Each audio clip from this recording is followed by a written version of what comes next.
This is MMA Math. How are you, Joe? I'm good. All right. In today's episode, we take a closer look at another great fight schedule for UFC 235. Also, a little later today, we'll revisit the Ngannou-Velasquez fight. We'll talk about what was revealed and what was not, and what's next for these guys. All right, Joe, ready to talk fights? Yes, sir. All right. So, Joe, we've covered the main and co-main events for UFC 235. However, there are so many good fights on this card, and we just have to do a third one.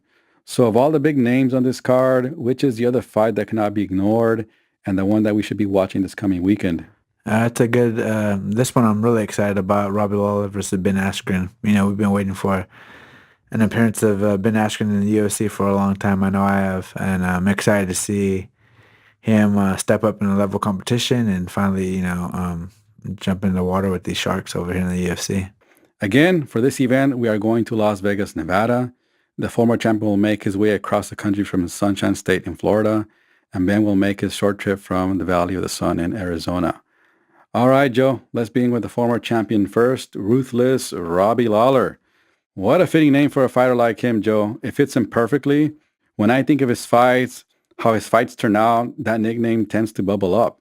Anyway, as I just mentioned, Robbie is coming off a 2-year layoff, but this guy's a veteran. He's done it all. From an initial 2-year stint in the UFC, to some fights in Pride, to fighting for Elite XC and Strikeforce, and then coming back to the UFC and becoming a champion.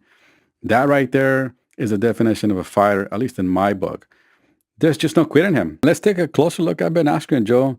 I think Ben Askren coming in with the strong mindset. I think he's a strong-minded individual. Like I said, he had success, in high school wrestling, college wrestling. He's had success in Bellator. He's had success in ONE FC.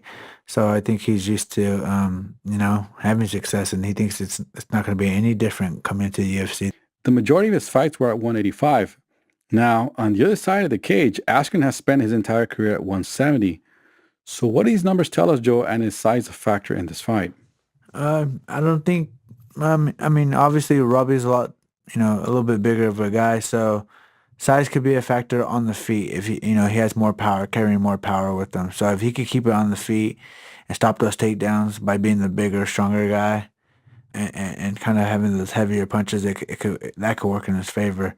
But as far as if Askren took him down, then size is not a factor, especially off your back. You can't really use that size advantage too much off your back. Can't use the weight advantage off your back.